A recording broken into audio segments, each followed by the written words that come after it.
참미수님, 오늘은 5월 30일 부활 제7주간 목요일입니다. 복음 말씀 듣겠습니다. 요한이 전한 거룩한 복음입니다. 그때 예수님께서 제자들에게 말씀하셨다. 조금 있으면 너희는 나를 더 이상 보지 못할 것이다. 그러나 다시 조금 더 있으면 나를 보게 될 것이다. 그러자 제자들 가운데 몇 사람이 서로 말하였다. 조금 있으면 너희는 나를 보지 못할 것이다. 그러나 다시 조금 더 있으면 나를 보게 될 것이다. 또 내가 아버지께 가기 때문이다 하고 우리에게 말씀하시는데 그것이 무슨 뜻일까? 그들은 또 조금 있으면 이라고 말씀하시는데 그것이 무슨 뜻일까? 무슨 이야기를 하시는지 알 수가 없군 하고 말하였다. 예수님께서는 제자들이 묻고 싶어하는 것을 아시고 그들에게 이르셨다. 조금 있으면 너희는 나를 보지 못할 것이다. 그러나 다시 조금 더 있으면 나를 보게 될 것이다 하고 내가 말한 것을 가지고 서로 묻고 있느냐? 내가 진실로 진실로 너희에게 말한다. 너희는 울며 애통해 하겠지만 세상은 기뻐할 것이다. 너희가 근심하겠지만 그러나 너희의 근심은 기쁨으로 바뀔 것이다. 주님의 말씀입니다. 그리스도님 찬미합니다. 너희가 근심하겠지만 그러나 너희의 근심은 기쁨으로 바뀔 것이다. 요즘 대한민국 국회의원들과 정치인들의 가시돋친 말을 들으면서 오늘 복음에서 유언으로 기쁨을 말씀하시는 예수님이 더욱더 고맙고 존경스러울 따름입니다. 예수님은 이제 제자들과 이별을 해야 됩니다. 그래서 조금 있으면 나를 못 보게 될 것이나 다시 조금 더 있으면 나를 다시 보게 될 것이다. 헤어지는 거죠. 근데 예수님은 분명히 3일 후에 부활할 것을 아시고 제자들을 만날 것을 아시는데 제자들은 모르죠. 그러니까 참 내가 지금 죽으러 간다 이걸 못 알아듣는 이 제자들한테 하다 못해 마지막에 이렇게 말씀하십니다. 너희는 근심하겠지만 그러나 너희의 근심은 기쁨으로 바뀔 것이다. 정말 굉장히 혼란스러워하는 제자들한테 예수님은 걱정하지 말아라. 이제 너희들은 기쁨의 날을 맞이할 것이다. 요한복음 저자는 13장부터 17장까지 예수님께서 제자들에게 마지막 당부의 말씀을 전해주고 있습니다. 우리는 지난 40일 동안 거의 요한복음 13장에서 21장을 반복해서 부활 주일미사와 부활 평일미사 복음을 통해서 들었습니다.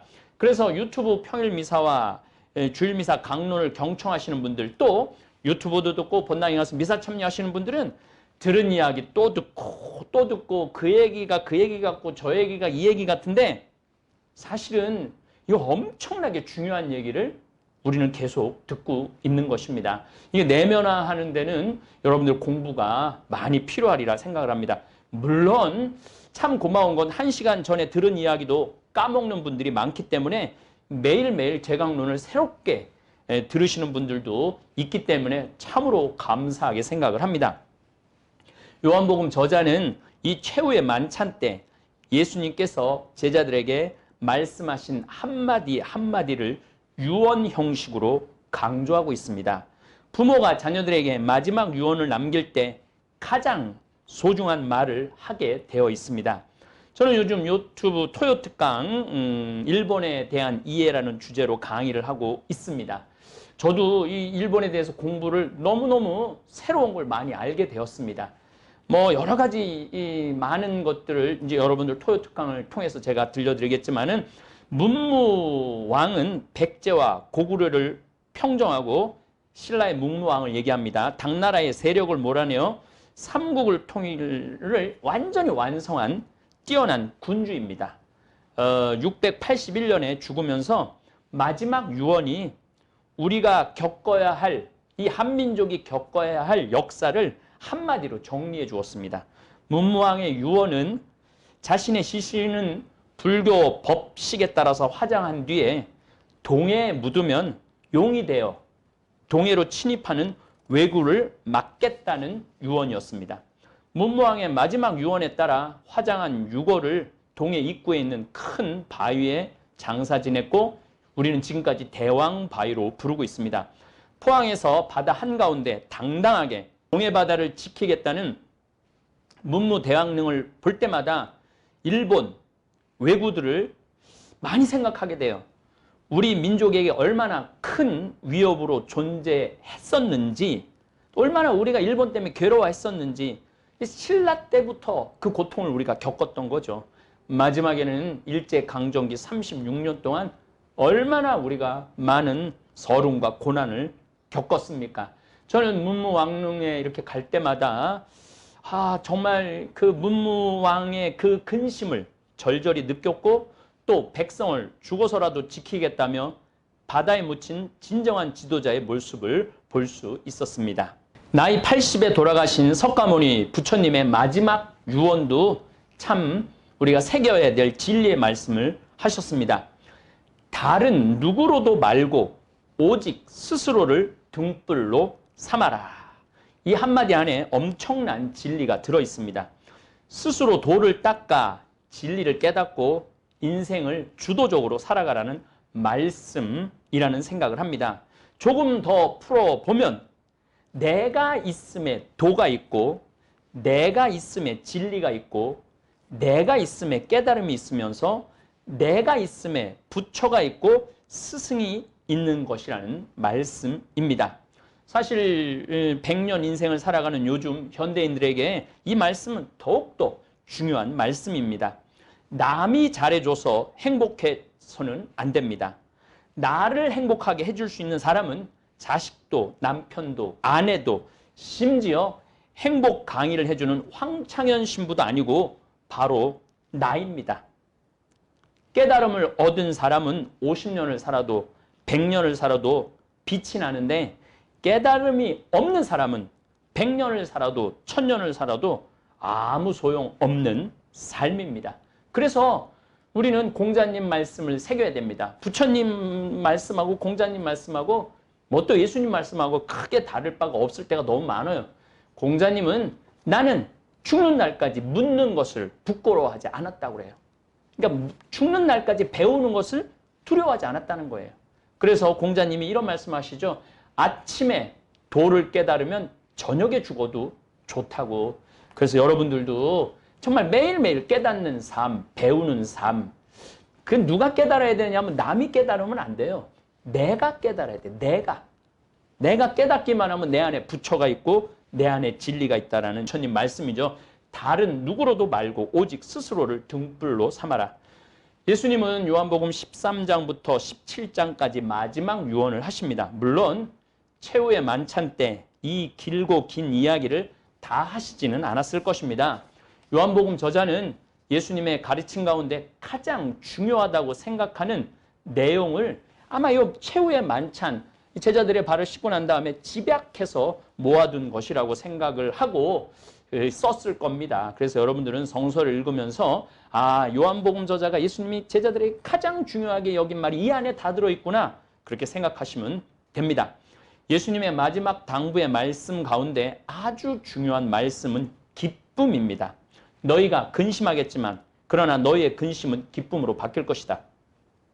사람들에게 희망의 이야기를 할 줄 아는 사람이 진정한 지도자입니다. 저는 이번 주 화요일, 수요일 1박 2일을 상담소장 박현민 신부님이 영성심리 피정을 온전히 맡아주셔서 이 황금 같은 짜투리 시간을 이용해서 제주도와 강화도를 다녀왔습니다. 세계 어디에다 내어놓아도 결코 뒤지지 않는 아름다운 섬이 제주도입니다.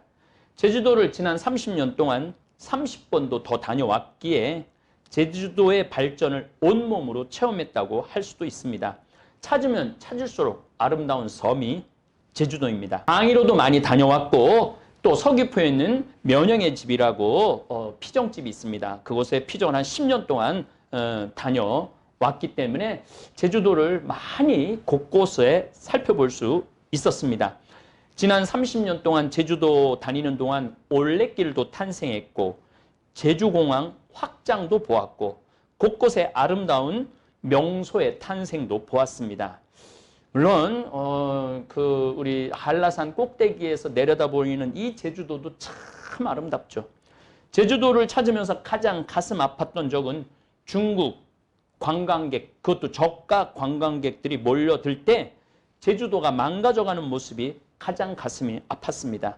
이 아름다운 보물 제주도가 그 가치를 잃어가는 모습이 안타까웠습니다. 그런데 천운인지 불행인지 고고도 미사일 사드 배치로 중국 관광객들이 줄어들어서 제 입장에서는 천만다행입니다. 제가 늘 하는 말이지만 덜 벌고 덜 쓰면 되지 자존심까지 우리가 없애가면서 그 싼 제주도 물론 땅 뭐 다 팔아갖고 뭐 집도 이제 뭐 제주 중국 사람이 운영하는 집에 가서 자고 음식점도 중국 사람이 운영하는 음식점에서 먹고 가고 많이 와도 소용도 없어요. 이제는 뭐 그 제주도 그 노형동이라는 곳에 어마어마한 38층인가 지금 이번에 보니까 거기에 중국 자본이 빌딩을 져서 거기에 수영장, 쇼핑몰, 카지노 다 들어가요. 그러니까 우리는 선만 빌려주는 거예요. 선만. 제주도 중국 사람들이 와갖고 이 땅에다가 돈을 놓고 가는 게 아니죠. 그렇기 때문에 사실은 제가 중국의 3만 달러 시대의 중국의 이해 때도 말씀드렸지만 이 중국 사람들을 그렇게 쉽게 생각하면 안 됩니다. 그리고 이제 제주도를 이제 찾던 이 관광객들이 이제는 개인 관광객들이 많아졌어요. 그러니까 제주도에서도 조금 돈이 있고 여유 있는 사람들이 많이 와서 돗대기 시장 같았던 4, 5년 전보다 제주도가 훨씬 차분하고 깨끗해졌습니다. 그리고 관광객들이 줄어든 것도 아닙니다. 다른 동남아시아, 일본 사람들이 많이 들어와갖고 1년에 제주공항이 1,500만 명이 공항을 이용한다고 그러죠. 제주도 곳곳에 아름답게 지어놓은 휴식 공간을 보면서 저는 대한민국 참 아름답고 천국 같은 나라야 하는 생각이 들었습니다.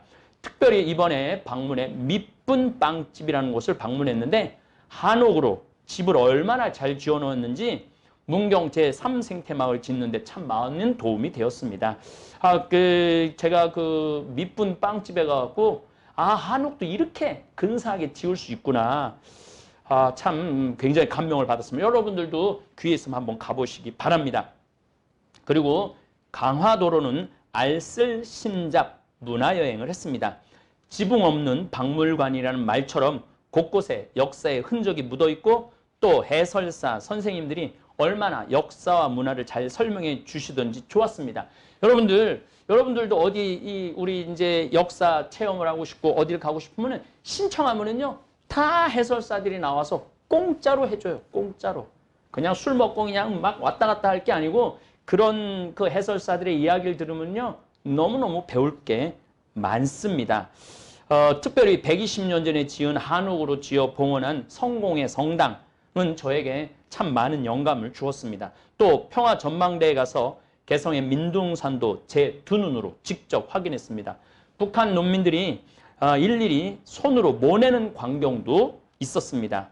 대한민국 논에서 손으로 모내게 하는 곳은 이제 없습니다. 대한민국 농민들 가운데 논 있는 할머니들 논에 나가서 모 심는 일은 없습니다. 돈을 주면 모내기철에 기계가 와서 모 내주고 여름철에는 제초제 뿌려주고 가을에는 탈곡기가 와서 수확해갖고 딱 돈만 할머니한테 챙겨주는 이런 농민들도 많습니다. 대한민국 참 살기 좋은 나라입니다. 제가 이렇게 제주도와 강화도 말씀을 장황하게 드리는 이유는 제주도와 강화도를 찾는 국민들 굉장히 많았어요. 평일인데도 참 뭐 외국인 관광객들도 많았지만 우리나라 국민들도 왔는데 그 올레길을 산책하는 모습 가족들이 와서 아주 건강하고 평화로운 모습을 제 눈으로 확인할 수 있었습니다. 그런데 뉴스만 보면 정치인들이 한 달째 국회를 비워놓고 서로 싸우고 막말하고 국민들 마음을 불편하게 합니다. 칼에 베어 죽는 자보다 혀에 베어 죽는 사람이 더 많다더니 지금 우리나라에서는 국회의원들 혀에 베어 죽는 사람들이 더 많은 것 같습니다. 예수님처럼 기쁨을 말하고 희망을 말해야 하는데 정치인들이 절망과 울분만 쏟아내니 국민들은 누구를 믿고 따라가야 합니까? 물론 지금도 사람 대접 못 받고 고통스럽게 사는 국민들도 우리 주위에 많습니다. 그 잘 산다는 캐나다와 미국만 해도 노숙자가 100만 명이나 됩니다. 이번에 1월 달에 LA만 가봐도 길거리에 노숙자들 그냥 눈에 천지가 노숙자들입니다. 아마 여러분들 가정이나 주위에도 밝음 속에서 잘 사는 사람도 있지만 어둠 속에서 사는 가족들이나 친지들도 있을 것입니다. 물론 정치가 잘못되어서 불행한 경우도 있지만 부모님들이 자녀 교육을 제대로 못해서 사랑을 제대로 못 줘서 때로는 과한 욕심 부리다가 1 더하기 1은 2인데 1 더하기 1은 10이라고 믿고 과하게 사업을 진행하다가 망하는 경우도 많습니다. 남 탓하다 보면 성숙할 기회가 없습니다. 내 인생의 불행과 행복에는 어느 정도 내 책임도 있는 것입니다. 지난주에 제조업을 하는 우리 큰형님을 만나 이야기했는데 현장 직원들이 전부 캄보디아, 베트남, 미얀마 사람들인데 제일 월급 많이 받은 지난달, 그러니까 4월 달에 제일 월급 많이 받은 직원이 베트남 사람인데 370만 원을 주었답니다. 그러면서 우리나라 지금 그 제조 현장의 답답한 현실을 얘기하는데 사실 대한민국에는 일자리가 없는 게 아닙니다. 힘든 일을 안 하려는 심리, 교육 상황, 사회 분위기 때문에 지금 집에서 힘이 흘러 넘치는데 멀쩡한 젊은이들이 집에서 컴퓨터 게임하고 부모하고 갈등 일으키고 이런 젊은이들이 얼마나 많습니까? 그들까지 어떻게 정치인들이 다 책임을 집니까? 오류는 일부를 전체화할 때 생깁니다. 이건 철학적인 개념인데 우리가 일부분만 보고 판단을 하면 전체에 대한 실수를 제대로 객관적으로 판단을 못한다는 이야기입니다. 지도자들은 전체를 볼 줄 알아야 합니다. 아니, 전체는 못 보더라도 국민들에게 위로의 말은 할 줄 알아야 합니다. 또 국민들도 대한민국의 긍정적인 면을 볼 줄 알아야 합니다. 저는 정말 전 세계 100개 나라를 돌아다니면서 대한민국이 얼마나 아름답고 위대한 나라인지 온몸으로 깨닫고 있습니다. 예수님은 제자들과 마지막 시간을 보내면서 걱정도 많이 하셨지만 두려워하는 제자들에게 걱정하지 마라.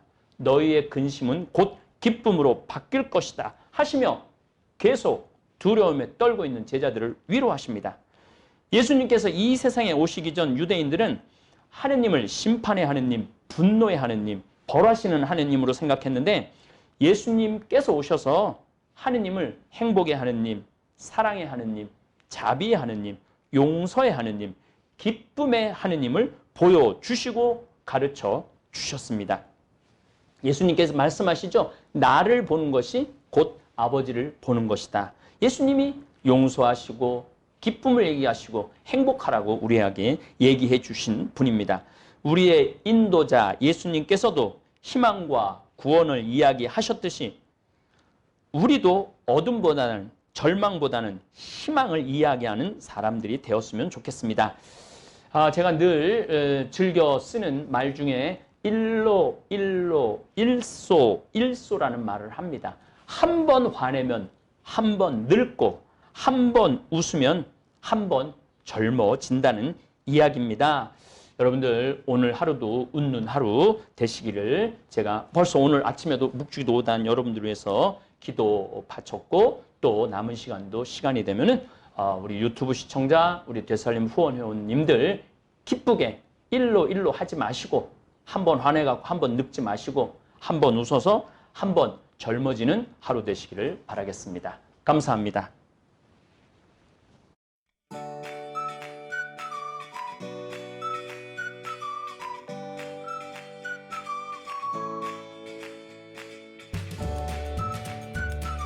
생태맘 청국장.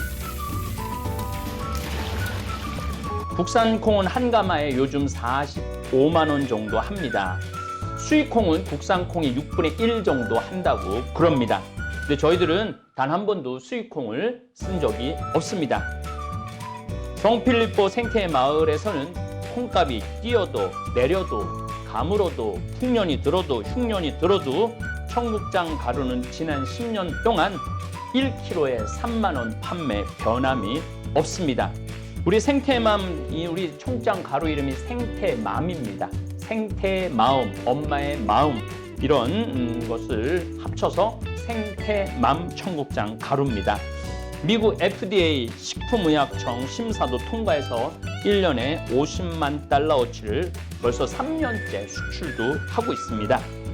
어쨌든 여러분들 청국장 가루 많이 구매하셔서 맛있게 많이 드시기 바랍니다. 저는 아침에 밥숟갈로 2숟갈 물에 타서 마십니다.